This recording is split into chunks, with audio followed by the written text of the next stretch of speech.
Well, good morning, everybody. Good afternoon, depending on where you are dialing in from. Mackenzie and Joe, if I can get a thumbs up from you that you can all hear me and see the screen okay. And for those of you who are just joining the room, we're officially going to start here in about 30 seconds. If you can hear us, go over to the chat. We want to make sure you know where that is. And just drop a hello and where in the world, where in the country you are coming to us from today. We always like seeing that. So go over there. Mackenzie is the one that's behind the scenes here. You can see her on the screen engaging with you. So go over there if you can hear me right now. I've got Megan from Texas. I've got Catherine from snowy New York. Jan, of course. Ken from Missouri. And Ellen from Wichita, Kansas. We've got Nebraska. Becky from Arizona. Hey, Tammy, Amy, Teresa, Wow. Catherine, Christina, Ken, Kelly. Keep it coming, folks. We love knowing where you're from. And good morning, good afternoon to all of you. We're going to go ahead and officially get started. Thank you for joining IPMA today and this panel discussion around making the most of this difficult time. We appreciate you being here. We know that time is your most valuable asset, and we appreciate you spending time with us today. And we're also appreciative of IPMA hosting today's session. So thank you to everybody.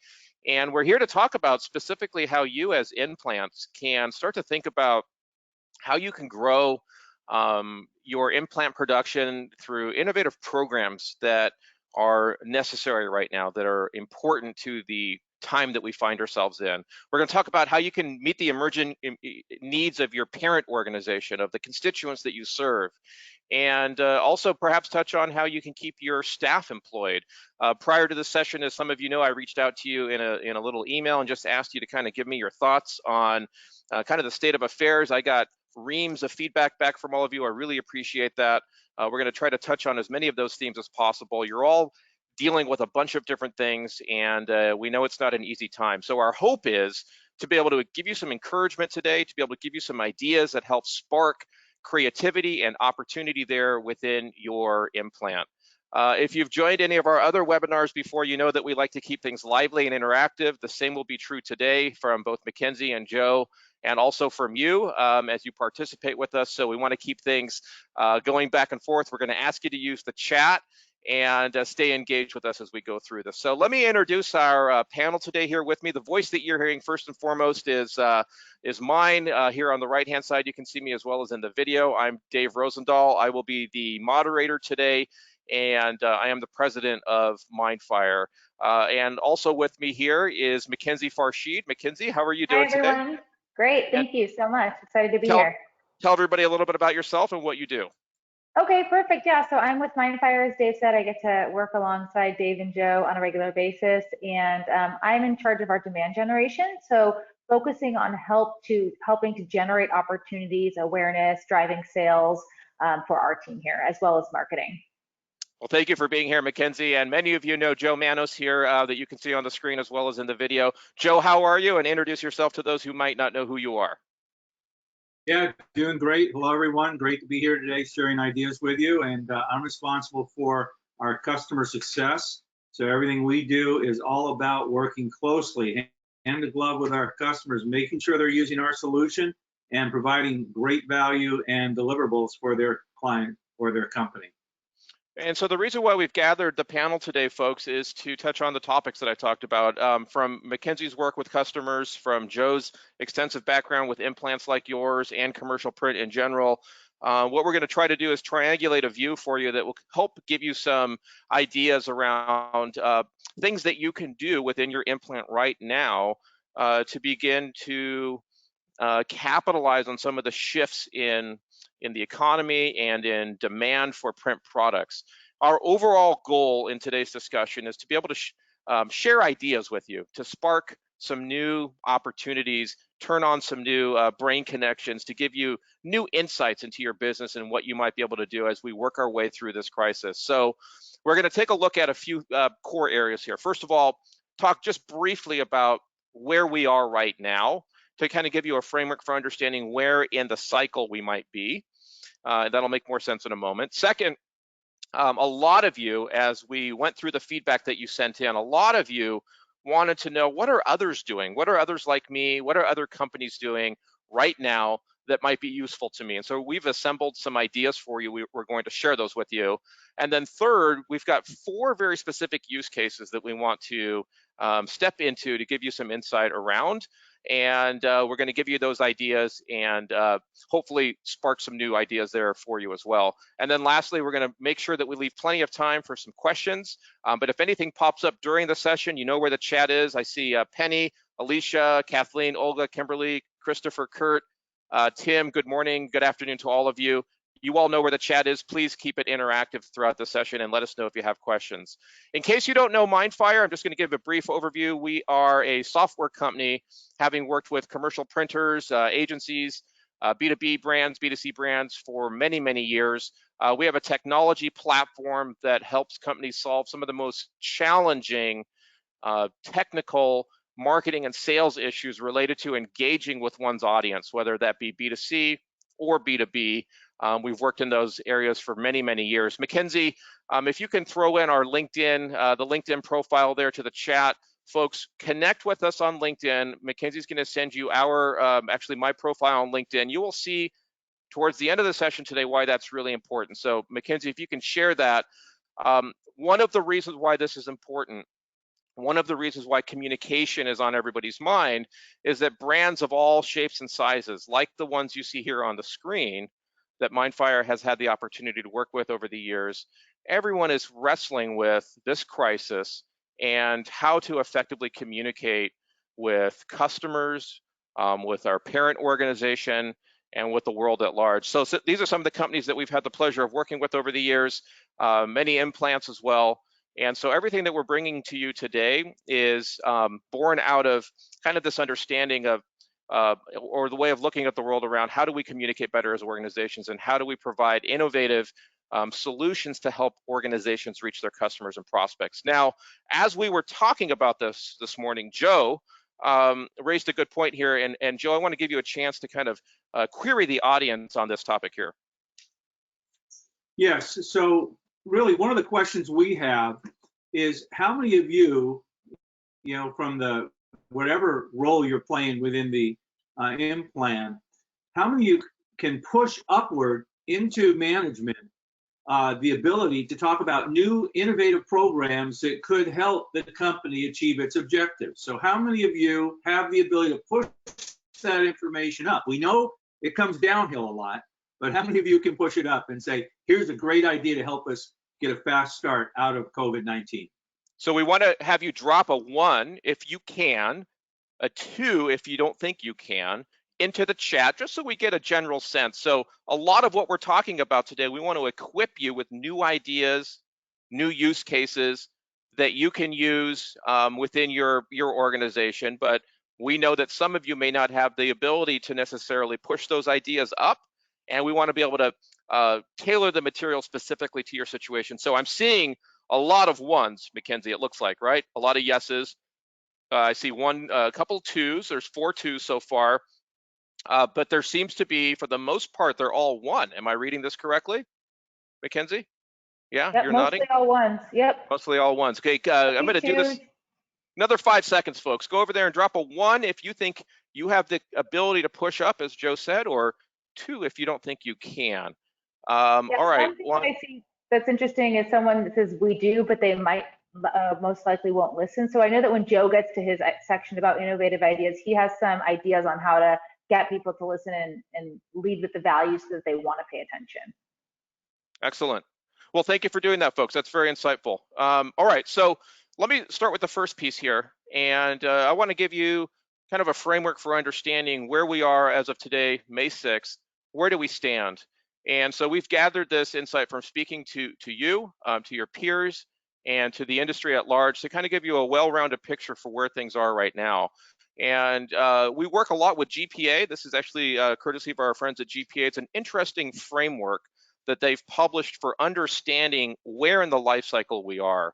At a very high level, if you're looking at the screen here, they've got 4 phases. Phase 1 is compliance, 2 is stability, 3 is recovery, and 4 is normal. And this framework helps you understand print as it's evolving through this COVID-19 crisis. So the first phase is compliance, which is where a lot of only essential services were open. That would be healthcare as an example. And the kind of print that was required was critical kind of applications related to safety information. A lot of the country is currently still in that stage, followed by a period of stability, which is where broader communication is required, more thoughtful graphics and print is needed.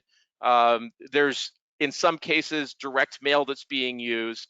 And there's some opportunities there we want to talk to you about here in just a moment in this stability phase. What we think is that for the most part, many of you are going to be somewhere around 1 or 2, depending on where you are right now. So we've kind of lazily placed the arrow there around 1 or 2.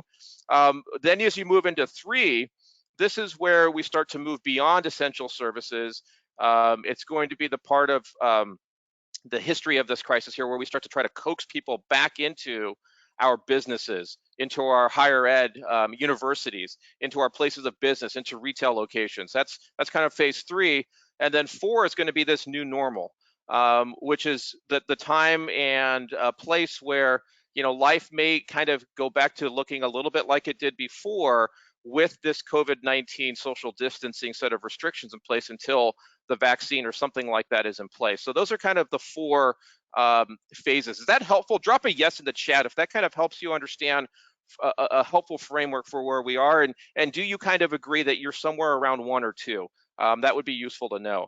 So as you think about where we are right now, somewhere between 1 and 2, by now you've probably all seen examples of social distancing signs, printed material like this. And in our view, these things are here to stay. These are going to be here for a while. They're probably going to be in virtually all social gathering points, all places where people are congregating, at least for the foreseeable future. And so it's reasonable to think that this is presenting a opportunity for print. This is going to be necessary for the time being. We're also seeing, as we look at our commercial print partners, a lot of pivoting to creating face shields, the things that cover our face, or masks like the one you see here on the screen. For those of us in implants, this could be providing it to employees. We've seen examples with masks that have colors, logos on them. They could be for your business, for your students if you're a higher ed institution. So there's a lot of pivots that we're seeing around the manufacturing folks in these print companies thinking, okay, what else can we manufacture, like face shields and face masks, that are going to be important? The reality is, this is what we feel is the reality, is that big segments of the American population are going to stay very cautious with venturing out into the real world, if you will. There's going to be, kind of a hesitancy around people wanting to re-engage in some places. But that essential to all of that is going to be communication, and print's a very, very big piece of that. So in terms of what we think is coming next, and I'm going to get the panel here to weigh in just a moment, I think it would be foolish for us to say that we can see the future. Our crystal ball is a little bit broken here. But because we have the opportunity to work with thousands of organizations, and we sit kind of at the intersection of so many industries and interactions, there are a few things that are emerging, these ideas that I'm going to share with you here and that the panel's going to weigh in on, that we think is useful to you. Now, all of these are evolving week to week, month to month, and maybe year over year, as you'll see. But there's many examples here that I think are going to be fruitful to you. I also want to encourage you through all of this as we talk about these examples today. The print community specifically, you have always led and always risen to every challenge that comes our way. This period of time is no different, and I think together we're going to bring solutions that are not only going to help your institution, your parent organization, but also help the country and the world heal as we move through this. So looking ahead to what we see, I've already given you a few little examples of what we're seeing, but I want to give you some new ideas and things that you should be considering as you drive communication, as you service your parent organization with additional print products and services. And so let me talk a little bit about and pull the panel in here into discussing what other organizations are doing, what we see other companies doing, other implants, and other places in the world. That's also very useful because some of them are a bit ahead of us, and things that are happening there can inform your thinking here. So I think you would agree, so much has changed for us over the last, what has it been, 5 weeks? It seems like it's been years, but 5 or 6 weeks. This is the gas price for us, $1.54. The last time I saw gas at this price, I was in high school. I don't know if that's a scientific fact or what, but it's just like, it's incredible. I haven't seen gas this cheap here in California in a long time. So, things are changing. Public sentiment is changing. The things that we're thinking are changing. So many things are in flux, but it's helpful, we think, to kind of have a framework for understanding what's actually going on in here in order to understand what kind of print products are necessary in the outside world. So if you look at the screen right now, this is a model called the Kubler-Ross model. And this is traditionally used to help understand the different stages of grief, like after losing a loved one. But it's also being used now to understand change management and is very helpful for us in thinking about the situation that we're in right now. So here's what I want you to do.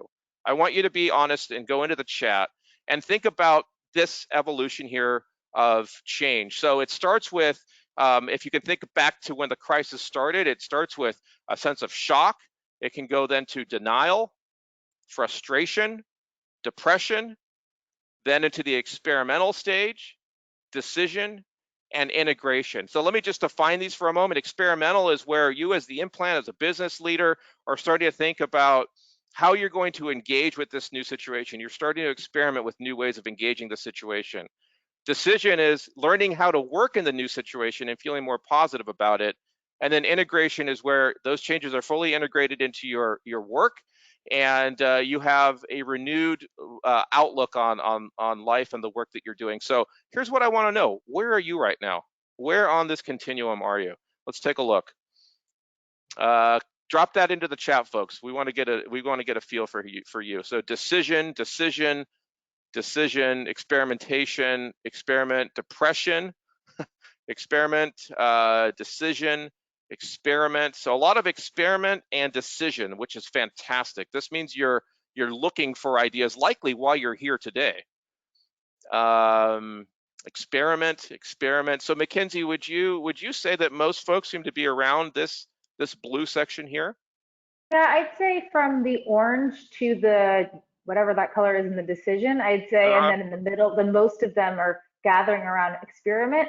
But I will say most people, if they are in the depression, they have said like depression leaning towards experiment, and a lot of people are experiment leading towards decision. So I'd say we're definitely on the upswing.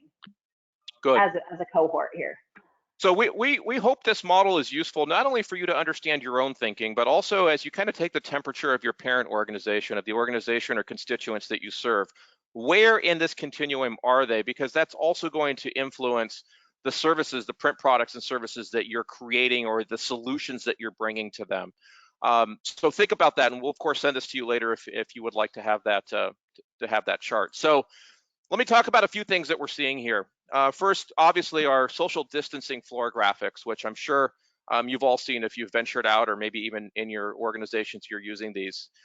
When we think of this, most of us think of this pretty picture here on the right, this nice floor graphic here. The reality is, and I think many of you would agree, tell me in the chat if you agree, often it looks like this.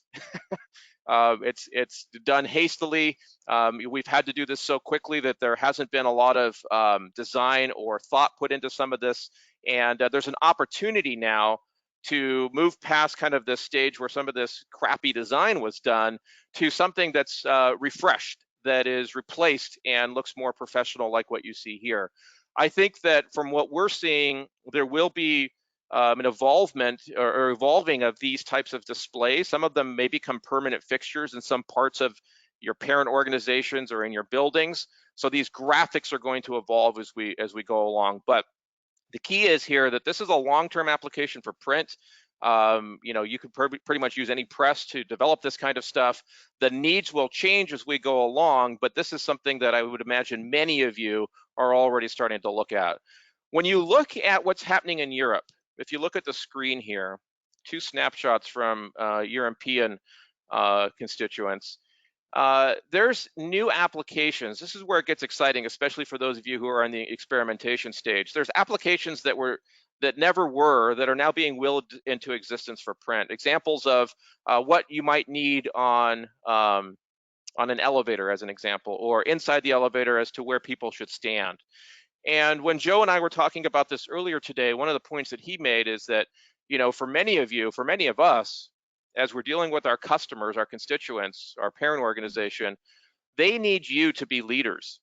They need you to bring solutions. Don't assume that they know or can conceive of the types of things that are going to be necessary in this new COVID world. So bring new ideas, bring the help that they need, like what you see here on the screen. Start to think ahead. That's the hope that we have in this material, to create solutions that may not have existed 5 weeks ago, 4 weeks ago.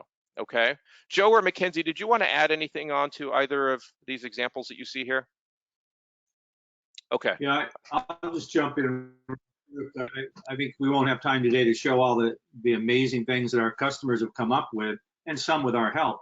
But I think out of adversity comes opportunity. And when we think about the linchpin area that was hit most severely, the food service industry. And so you think about those small, medium businesses that are just devastated. And a lot of our customers immediately stepped up and said, what can we do to help? Those reusable menus and different things that they could do to help those people weather the storm. Some will, some won't, but that's just a classic example of a segment of the industry that was severely hit and still is. And then people, organizations stepping up to help. Yep. We're also And seeing, go ahead, Mackenzie. I was going to say, yeah, I think that especially during this time, everyone's really busy, even busier than normal, focusing on their business and their core. So if your parent company, you might think, oh, our parent company is thinking about things like this that's going to help the university or help the plant or whatever the parent company does. But really, this is your core competency, right? You're focusing on the printing solutions. And so don't necessarily assume that your parent company has thought of all these things. And if you look at the world through the lens of, okay, what solutions can I provide them that's going to help them? I think that makes you more valuable to them and allows them to not have to think about those things because they're in the day-to-day of what they're doing as well. Well said. We also see window, wall, and floor graphic innovations, if you will. One important thing here to note, and many of you may already know this, but many of the wall and window graphics, like what you see here, need to be washable with a sanitizer, some sort of bleach or alcohol solution. So what you print this on and the print device that you use may need to take that into consideration. A lot of the signage for windows, walls, and floors that we're seeing right now are about staying in compliance in that first stage, in that compliance stage, but are going to start to move into pieces of print that are necessary to coax people back into work, into schools, into the office, into a cafeteria, whatever the case may be. So what we think is going to happen is that signage is going to evolve from being simply informational to actually trying to drive people back in addition to providing the kind of message that you see here on the screen. So these signs are going to be everywhere, and we think that there's going to be a lot of need for these throughout companies, throughout your parent organization, as we start to coax the economy back into work. Also, there are other surfaces like the floor here, for example, on the outside, asphalt, outdoor surfaces. In the compliance stage, which was that first stage where we kind of went through the hastily drawn tape on the floor, there was a lot of stuff that was, even being spray painted. We've heard from many of you that, it was just very hastily done because everything happened so quickly. But as time moves on, more professional graphics like those that you see here are going to emerge. Better, more thoughtful communication done more professionally is going to be required. So there's going to be innovative applications for print in this area. And I think that this is going to bring new revenue opportunities for you as implants and hopefully give you areas to be able to provide innovative solutions. Joe, were you raising your hand for a point there? No. Okay, no worries. Now, as we think about the market and how the world is changing, you're already probably seeing this pretty much everywhere, but signage, like these outdoor signs that you see here, because of the necessity for pickup and curbside delivery and things like that, signage is going to be necessary, but they're going to bloom, we think, everywhere. So Joe mentioned restaurants, of course, grocery stores, retail locations, in your businesses, trying to figure out how to keep people in the right places and moving them through appropriately, abiding by the social distancing rules that happen to be in place in your area. These applications for print that you see here on the screen, we don't think these are going away. There's going to be a need for them today and well into the future. In addition, if you think about the documents that your parent organizations need or that your constituents need, I've already touched on this a little bit, but we see sanitizable critical care and documents like the ones you see here that can be washed and withstand multiple uses, and that are laminated correctly in order to be able to be used in that way. Those things are going to be necessary. So this is going to be important for many types of organizations. Again, as McKinsey said a second ago, don't assume necessarily that your parent organization or that those that you work with have thought this through. Lead with this kind of information like the examples you see here. Hopefully this sparks some thoughts for you around different things that you can be offering. All schools are doing e-learning. So some of you here I know are in higher ed. This is probably, I don't think there's any kindergarten folks here necessarily, but you're probably seeing that schools are finding it necessary to support what they're doing electronically with printed materials. Joe's got another example here of an interesting use case in a moment. But so for those of you who are in the higher ed space, you're probably already seeing this.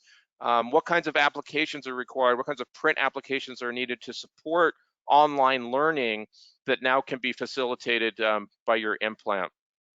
Another interesting example, this is from a commercial print company that we've come across, customer of ours, that traditionally has made trade show exhibit and trade show trappings, if you will, things that you would use for a trade show. And what they're finding is they're able to pivot into using some of those same pieces of equipment, some of those same things that they were doing to be able to create or manufacture PPE or personal barrier type devices to help folks as they come back into physical locations. So we just thought this was a really cool example. If you look here at the screen, you might recognize some of this stuff from trade shows, right? But it can serve another purpose. It can be used for helping folks. In this case, this is a protective barrier to be able to give folks some distance between them and the people that are servicing them. Or this example here, lightweight printed board that can be wall mounted to display information here. So those are some interesting applications. And then of course, floor decals that can be used to guide people to where they need to stand and to give them instructions as to where to position themselves relative to the others. So those are a couple of ideas. Go over to the chat. Was there anything there? I would love to know. Was there any idea there that sparked something new for you? Go over to the chat. Just give us one of those ideas. Was there something that you were like, never thought of that? That might be an interesting thing to do. Before I hand it over to Joe and talk about virtual events, would love to know that. Joe or McKinsey, you want to add anything into those ideas there before we move into the next section? No? Okay. Okay, so folks, go over to the chat. Would love to hear a little bit more about what are some of the things that sparked new ideas there for you. And I'm going to turn it over to you, Joe, to talk about some of the cool ideas surrounding virtual events. Just let me know when you'd like me to advance the slides. Okay, fantastic. All right, everyone. Well, this, I believe, is going to be one of the most critical use cases for companies of all size, regardless of their focus area, B2B, B2C, for-profit, not-for-profit, etc.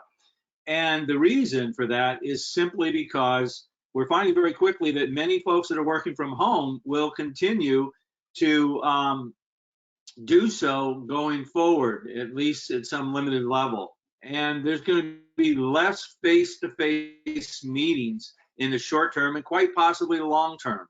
So depending on how you leverage our virtual event solution, there's two different ways it can be leveraged. One is literally a virtual event where you invite thousands of people to learn. One for our point of purchase folks would be like a runway show where we're showcasing the spring wearables for men, women, kids, etc.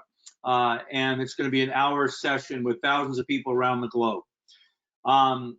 Another would be like what we're doing today, a virtual webinar. And what we see from these events when they're done properly, as you can see, is you will see 2 to 4 times the number of RSVPs because of the proper engagement and the different channel usage, 2 to 3 times the number of actual butts in the seats, people showing up and paying attention for the duration of the event, regardless of the type of event, whether it's a webinar or an event like what I just discussed. And again, the variance of minimum attendance times can vary. We've got some events that are as little as 30 minutes, a coffee chat. We've got others maybe average an hour, and we've got some that are 90 and 120 minutes. And there is some secret sauce on how you keep people there for those periods of time. But suffice to say, this is going to quickly become the new normal. And having said that, I truly believe that everybody in attendance today could walk into management's office tomorrow with this presentation and get them excited about a critical component to achieving whatever the objective is for your organization. So what our process, what our program does is, first and foremost, is tried and true. It's been used by companies outside of Mindfire as well as Mindfire for many years quite successfully. We've taken a very complex process and simplified it. We've automated the entire process, and again, by doing so, we give you the best practices of how to achieve it. So you can see the 4 components on the screen. You've got your target audience, which can be varied. You've got your various invitation channels.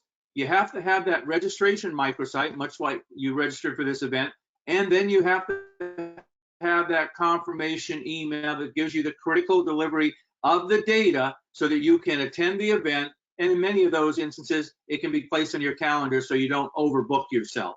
So those are the 4 key components thus far. Now, when we think about the different invitation channels that are available, first of all, let me say this: for the longer term, bigger events, there's one piece you don't see on there, and that's direct mail. Direct mail as an invitation channel is highly effective, but certainly for an in-house event or a short-term event where we only have 2 to 3 weeks, direct mail is not going to be an ideal component unless you really get that out there early. But for those longer-term events where we're 6 to 8 weeks away, it's a big to-do, direct mail is a must-have. But you can also see the other very frequently used channels. Why are numerous channels important? Well, in today's world, your target audience is available on 7 channels in a 24-hour period and 4 devices. So we have to have a variety of channels and device agnostic ways for them to sign up. And from the channel, we drive them to the registration microsite. Using one of our tools, we connect to the, like today, GoToWebinar. And then you have, of course, the confirmation email that goes out to you, as well as a lead to the event, like us, IPMA, where we know who signed up. So again, like I said, that isn't something you just wake up in the morning and say, oh, I'm going to run an event. Let me put the essential pieces together. Yeah, I'll see you in 2 months. And then you'll be calling me and say, Joe, how the heck did you do that? There's a little secret sauce there. Maybe did you want to make a point, or Mackenzie? No? No. So suffice to say, it's been a really, really successful process. And I absolutely guarantee you that it is going to become the new normal. And the companies that get out in front right away and start to leverage it are going to really, really enjoy some exceptional results, short and long term. So if you have questions, let us know. Okay, this next one, we're running out of runway, unfortunately, because we're hard to believe we're already in May, beginning of May, and a lot of graduations are happening fast. But we've worked with a number of our customers for a virtual graduation Flipbook. And this is absolutely necessary for so many events. When you think about it, you're not going to get 2,000 people in a room together graduating. And what we created was a virtual graduation view book that has the online experience where you can go through. I just viewed one, I shared it, I think with Mackenzie the other day, where there were 82 pages in this view book with different views of the graduating classes. It was a college, and the different memories, etc. So it was very, very well done. And then, of course, you want a printed view book for your coffee table, so you can say, I was the first graduation class that was virtual. And so now you've got the printed view book as well. Now, this takes a little bit of work to get all the moving parts, and there's an example. And you need some technology to connect the dots, but that's just another example of out of adversity comes opportunity, and a number of our customers really had a great experience for their institution. So there you go, a couple winning ideas that you'll be able to tap into. So I see a couple of interesting themes here that came through in the chat. So let me peel those back here for a second. One is, Joe, let me address this to you. Just came in from Alicia asking, do you have any idea what folks are charging for these view books? Any insight into that? Yeah, so it's typically a programmatic approach. So you have the design and implementation of the program, and then the delivery of the view book as well. It's not like you can just sell it for a view book. So that cost of each individual view book is buried inside the program cost. And I'll have to go back and check with one of my customers to get that actual unit cost. But if we get Alicia's contact information, I'll check that for her. Okay. And get that information for you, because I typically don't quote print projects. I only sell big projects with technology buried in them. So Alicia, we'll put our contact information on the screen, and we will certainly follow up with you on that as well. Joe, you mentioned something. You said Pearl, and Yasushi asks, what is a Pearl? Could you just define that for everybody? Yep, so that's a personalized URL that is unique to each person in your mailing list, and then it drives them to a personalized landing page where we can gather their interest information, provide high value content, whatever you'd like to do. So the personalized URL has been around for many, many years. How you use it and optimize the success, again, there's many, many different ways. And in fact, that personalized URL could be a unique code that many auto dealers are using today. So very, very effective. We typically see 4 to 6 times the level of engagement when a personalized URL, you see it on the screen actually right there. The name and then the BAMA. So yeah, very, very effective. We see the engagement go up considerably with the use of those with your direct mail and email. Good. Yasushi says thank you for that. And then one other theme I saw kicking around back and forth in some of the comments here, and love to hear from you, Mackenzie, and Joe on this as well. There seems to be the sentiment that perhaps because there is so much virtual event stuff going on right now, you said, Joe, that folks are using this and some are doing it quite successfully. Some in the audience are saying, is there a chance that folks are going to be fatigued by the virtual events? So let me throw that over to you first, Mackenzie. What are your thoughts on that? And then we'll see what Joe has to say. Yeah, so to be honest, I think about, let's say, pre-COVID life, right? And there was this idea of meeting fatigue, right? Where I work at a company and it's just meeting after meeting after meeting, you know what I mean? And I think now it's really the same thing. So I do think that theme's going to apply, but I also think that the macro situation is going to force us to have to continue to do it. You know what I mean? Sometimes you can lessen the amount of meetings, but you still have to get together. And I sort of think that's the way it is with webinars. People might say, there's webinar fatigue, but ultimately, if they have things to discuss as a group, or if there's an event to be presented, because of the situation, there isn't really going to be another way. And the other thing I think is that there's ways that you can make the meetings interactive or more fun, or add different things that, with a virtual event, maybe you do like a live tour of your implant or something like that, where the more you make it interactive, the less it's going to feel like a webinar, or coming up with different ideas. Maybe you do a live virtual tour, or you would do a virtual event, or, the more different things that you can add into each of those sessions, then it decreases it from feeling like a webinar and increases it feeling like, oh, this is an event, this is an open house, this is a tour, this is whatever that might be. Joe, you want to add on to that? Oh yeah, good points, Mackenzie. Great job. I'm going to tell you that every business I'm dealing with, and I'm in 40 meetings a week minimum, everyone's looking for the secret sauce. Everyone's looking for the silver bullet. They're going, how the heck am I going to engage my customers and prospects coming out of this event? And then it all comes down to the secret sauce, the content that you're building into these events. And trust me, everyone is absorbing as much information as they can about how do I do this? How do I connect with my customers and prospects? Whatever your deliverable is, couching that inside of the event in your messaging and how you touch folks, getting them there, and then just sharing, much like we are today, the secret sauce.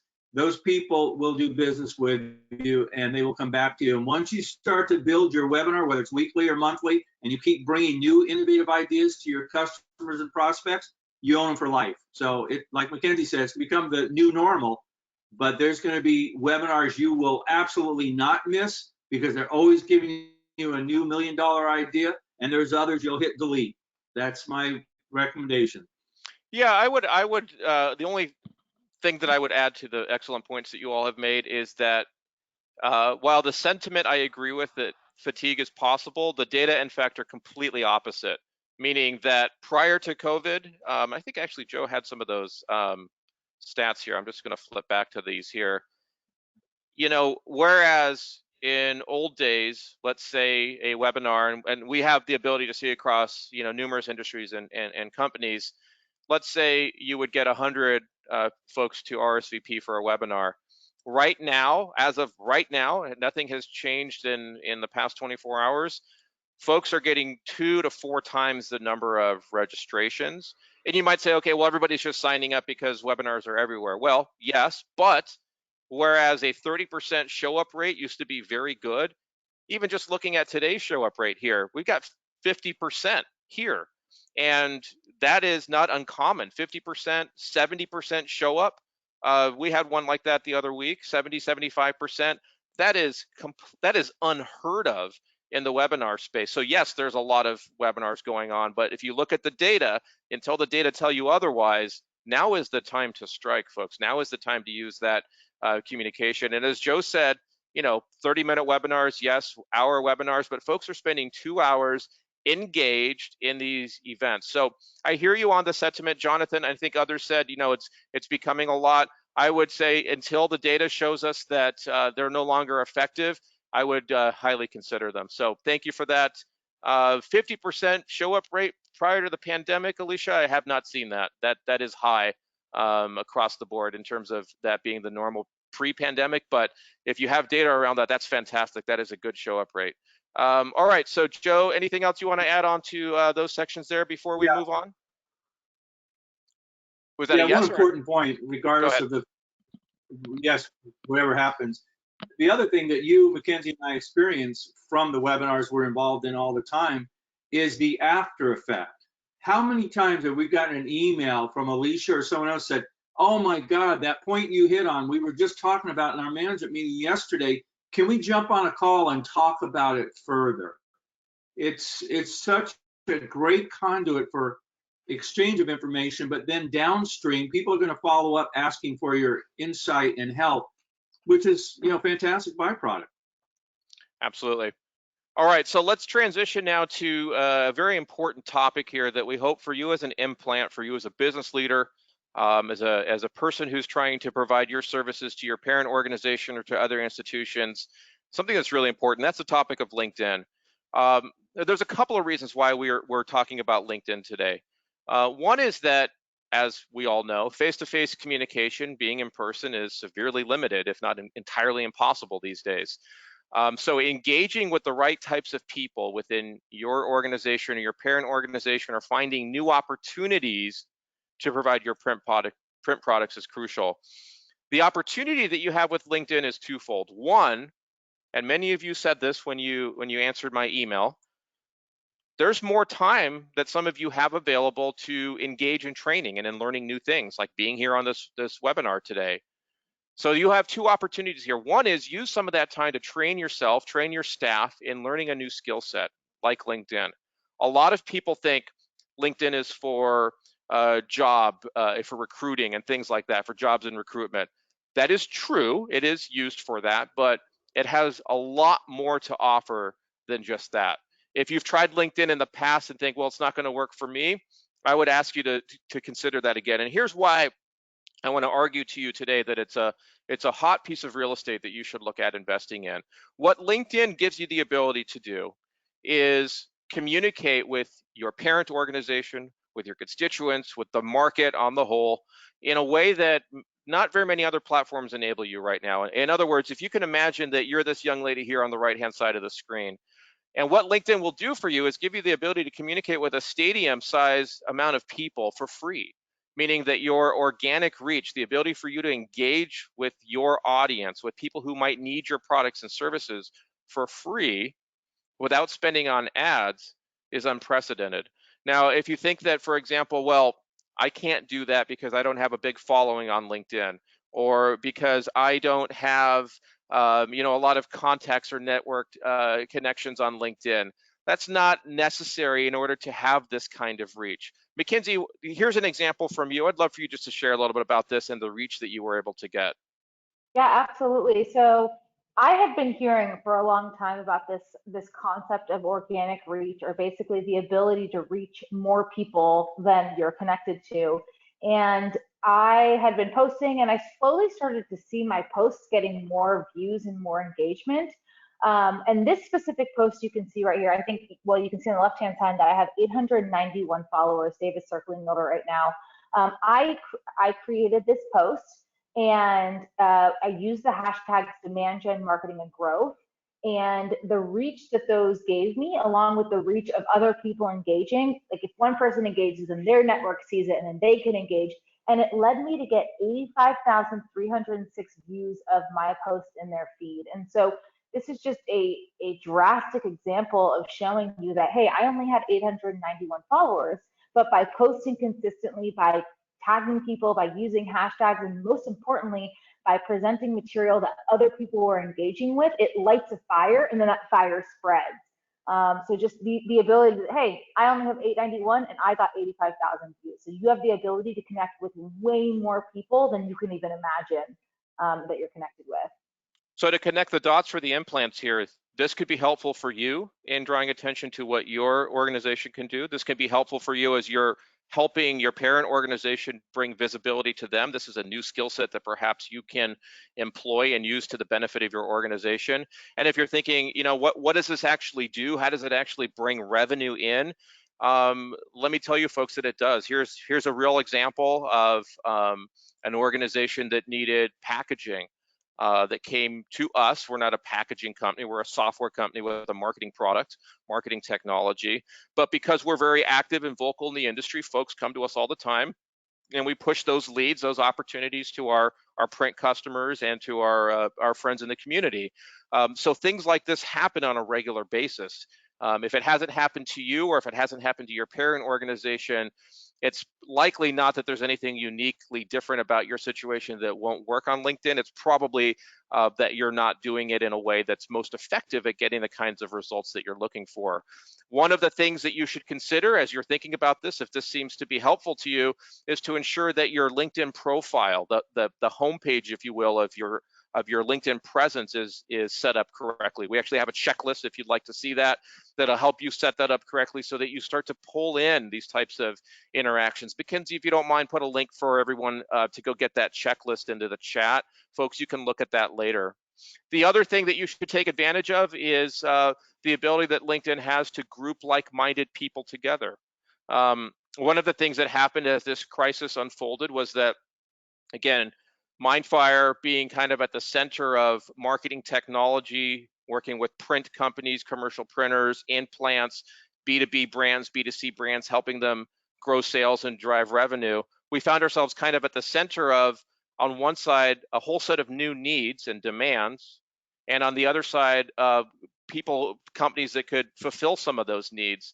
And instead of us being the roadblock to making those connections, we created a LinkedIn group We make nothing out of this group. This was built to help you, to help the community make those connections. So if you're on LinkedIn, there are groups like this. This is a great group. This has grown very, very quickly. Mackenzie, if you don't mind, put the link to this group as well, because what this will help you do is a couple of things. One, find out what your peers are doing in real time. What other ideas can you get from other implants, from other commercial printers, from other thought leaders that could help you in your work?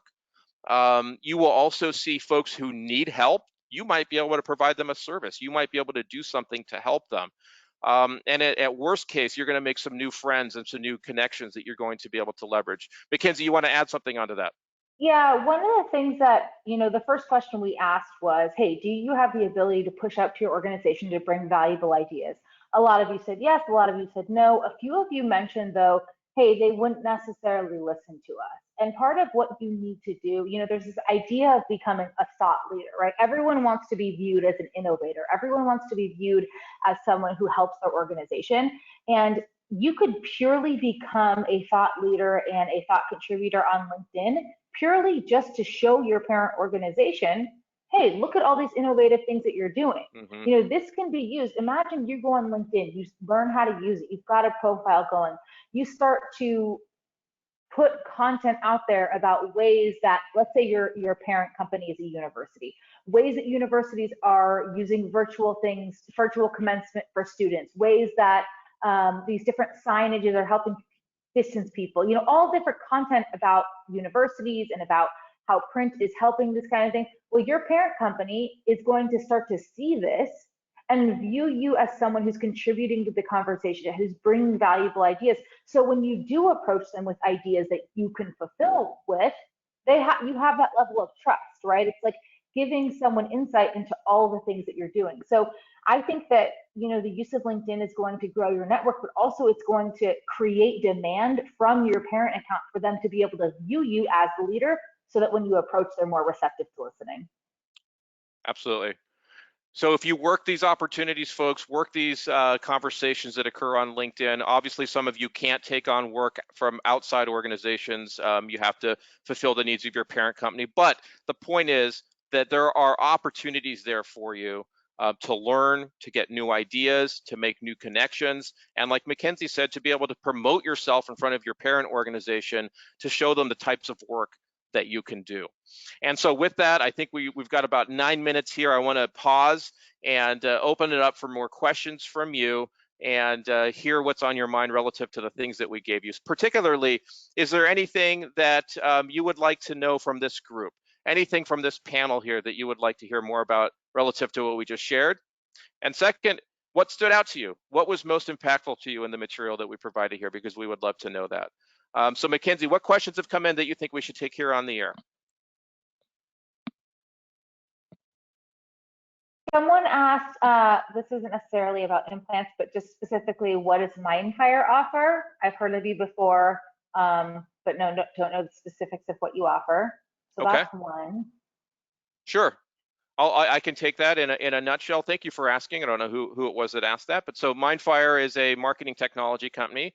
We have a software platform that helps companies grow leads and sales using what's called omni-channel communication. It's the idea of finding your customers and your prospects on the channel that works best for that individual. Doing that one-on-one is maybe easy, but doing that at scale, if you've got hundreds, tens of thousands, millions of people you need to communicate with, that's not easy. So that's what our software does. And we wrap that with a set of services to help all sorts of companies like the ones you saw earlier tackle that challenge. So thank you for that question. Hey, Dave, one extra point on that, if I may.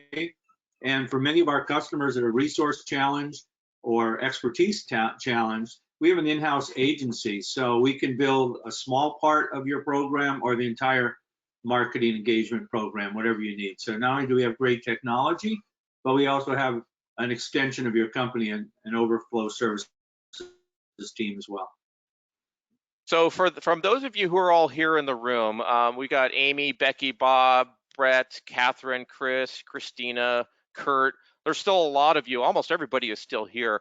What was the one thing, if you could pinpoint for us, one thing that you picked up out of today's material that you're going to be able to take back to your your brainstorming process as you think about how you're going to help your implant. What was the one thing that stood out to you? We really want to know what it was that helped you the most here. So if you could drop that into the chat right now and drop that in for Mackenzie and us, we will see that here pop up on our side here in a moment.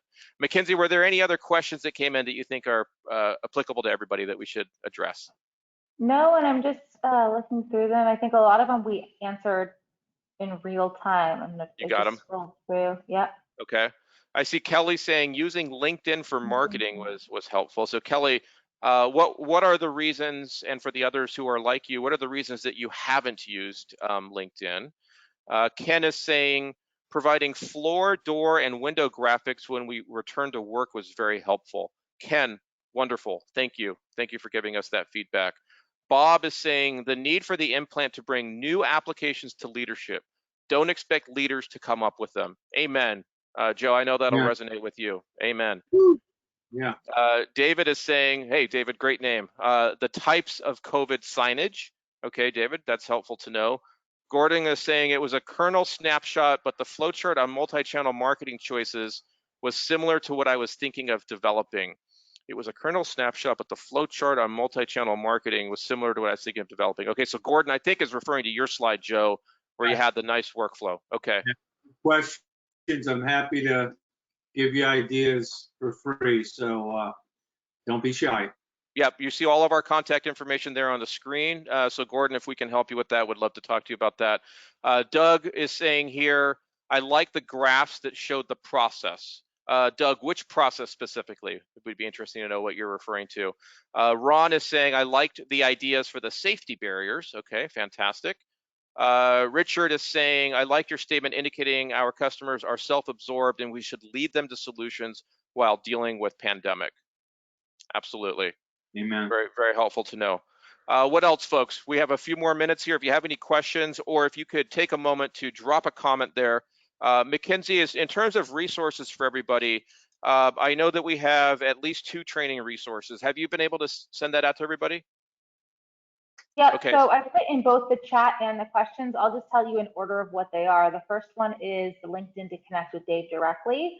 Okay. The second one is the post about, it's basically a webinar video as well as a step-by-step checklist that Dave showed about using LinkedIn.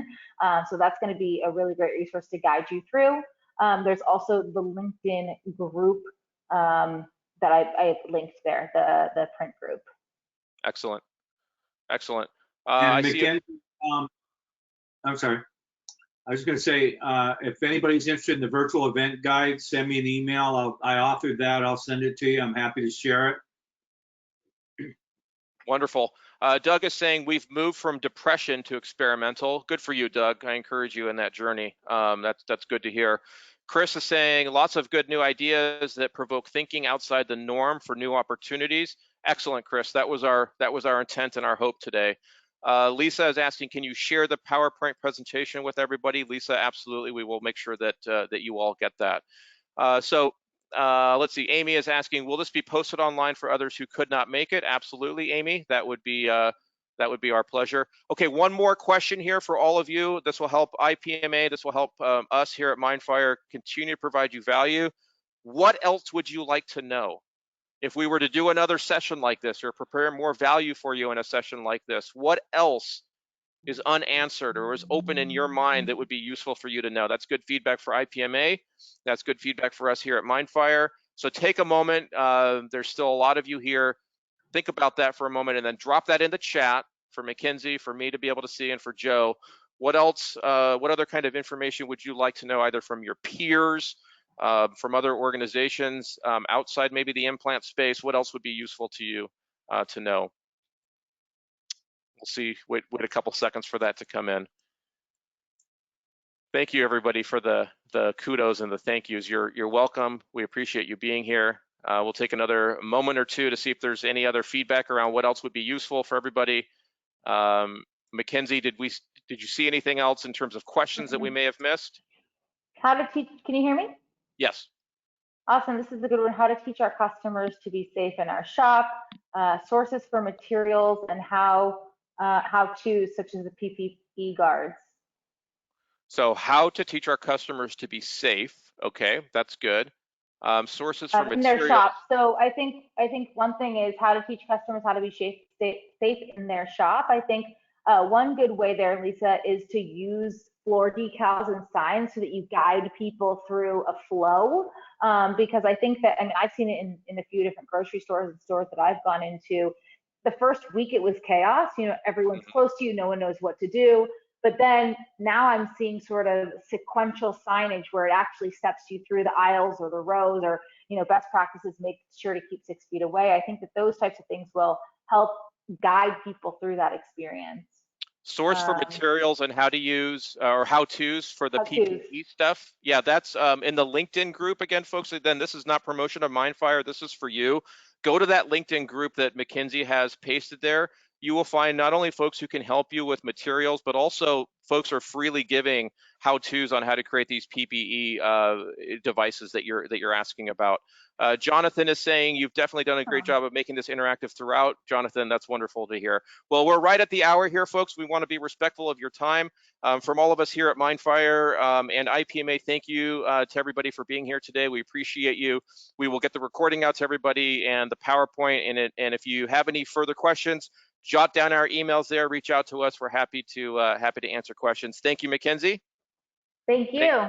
Thank you, Joe Manos, and thank you, IPMA, for today's event. And thank you to all of you. Stay strong, be well, and we'll talk to you soon. Talk to you soon. Thanks, everyone. Bye-bye.